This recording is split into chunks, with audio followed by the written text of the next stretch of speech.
Suami tak berlakon, tak pandai. Suami tengok. Nak duduk atas katil, lepas tu tutup dengan selimut. Ini drama baru. Nak suami dia pun tengok. Action ni maknanya buat kerja. Nak tu pegang mata baru. Suami isteri dia bubur. Maknanya muka pipi isteri bubur atas tiok pelakon tu. Tok laki kata pau, pandai juga isteri aku berlakon. Tengok. Tak ada apa-apa lah. Dia panggil dayus. Dayus ni orang yang reda isterinya melakukan perkara maksiat. Tu dayus. Bukan orang yang isterinya melakukan maksiat, bukan. Dayus ni orang suami yang reda ni tak arah kan. Isteri buat maksiat. Kalau isteri buat maksiat, tak nama dayus. Sebab apa? Sebab dia tak tahu. Dia ada isteri dia buat maksiat di pejabat. Tak umpamanya, dia duduk di rumah, dia tak tahu. Maka tak panggil dayus. Dayus ni, dia tahu. Dah ni kalau tengok diri, isteri duduk atas katil, boleh peluk pula. Dalam kubur lagi, malaikat tanya, guana kamu berpeluk-peluk di atas katil, bukan mahram. Pelakon drama nak jawab guana. Nak kata bukan kehendak saya, ini kehendak jin. Jin mana? Jin Samsudin. Pasal apa? Dia pengarah filem ni. Pengarah ke penerbit, juru kamera, tukang jaga lampu dalam api neraka belaka. Tak ada kira siapa-siapa. Barang ni barang haram. Maka wajib taat ni perkara yang tak haram. Suami kata buat air, kena buat air. Suami kata basuh baju, kena basuh baju. Gosok baju, gosok baju. Masak nasi, masak nasi. Sebab nafkah wajib atas suami, nampak, taat wajib atas isteri. Seorang suami yang kahwin dengan seorang perempuan wajib selain daripada mas kahwin, nafkah. Nafkah ni makan dan minum. Asalnya wajib kita beri makan dan minum ini makanan yang telah siap. Makanan telah siap. Isteri asalnya tak wajib masak sendiri, tak wajib buat air sendiri. Suami wajib beri 2 kali sehari makanan hak siap dah. Kalau beri 2 kali sehari, lepas daripada dosa. Lebih pada 2 kali, tak wajib. Hak siap dah. Kalau kita malas nak biar siap dah, kita nak suruh dia masak, boleh. Tapi kita wajib beli alat untuk memasak pula. Wajib beli kuali, wajib beli dapur, wajib beli gas pula. Dengan koyok, dengan belanga. Bila siap belakang alat, kita suruh dia masak, maka wajib dia memasak. Dan perempuan ni, dia boleh minta upah pula kalau dia yang memasak.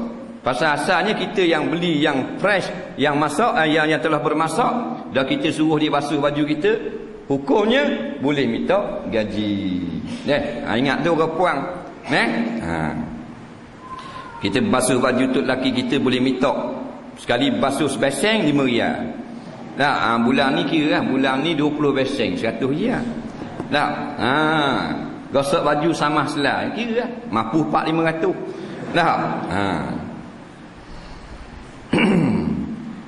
Jadi semua suruhan yang tidak ada derhaka, tak ada dosa, ingatlah kalau suami suruh kena buat. Menaikkan uzur, sakit dan sebagainya. Jangan ni tak malang balik tu lelaki dah ubuh pergi nasi. Nak tubik semula baru nak buat air. Ni rapuang dia ni hebat-hebat semua. Dia rapuang kalau suami balik tu buat air dulu. Dia balik duduk dah atas meja air. Dia balik sampai tengah hari ada nasi dah. Jangan tanya. Tanya-tanya ni taman selera. Baru orang tanya. Nak minum apa Haji? Ayah Haji mari. Baru orang tanya. Nak minum apa bang? Boleh tahan kira. Abang mari. Nak makan apa kek? Dia kek mari. Tu restoran. Di rumah tak bayar. Suami kita tahu dah kan? Dia memang balik tengah hari makan nasi, petang minum air. Atas meja. Dah kalau dia tak mau makan, kita puan. Makan dalam mulut kita tak ada hak. Takkan jadi apa? Ubur nasi tak mau makan, kita makan. Ni tak malam tu lelaki balik dah buat air. Tu lelaki cari buat air. Oi, buat air. Mana dengar bawah ni? cerita Filipina.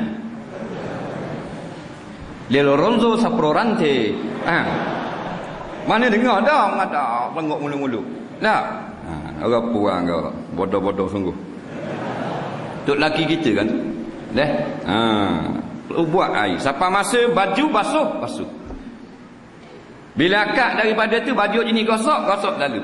Ni kawan lagi kerja baru nak gosok. Dah gosok baju. Hati ajak nak gosok. Nak gosok ni. Kawan tu nak belajar dah kapal layar. Mana dang?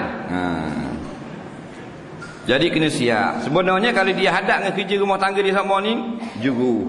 Tapi dia kan ni dok cakna, lerek, banyak benda lain duk cara benda-benda hak dak mustahak. Tengok drama, tengok tu, pinggang makuk tambah-tambah dalam sink. Nak?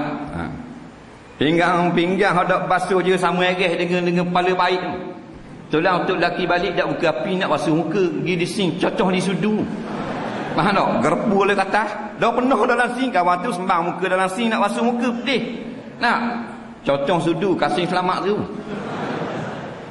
Ni agak puang. Nah, kata hanya bandar kali dalam rumah.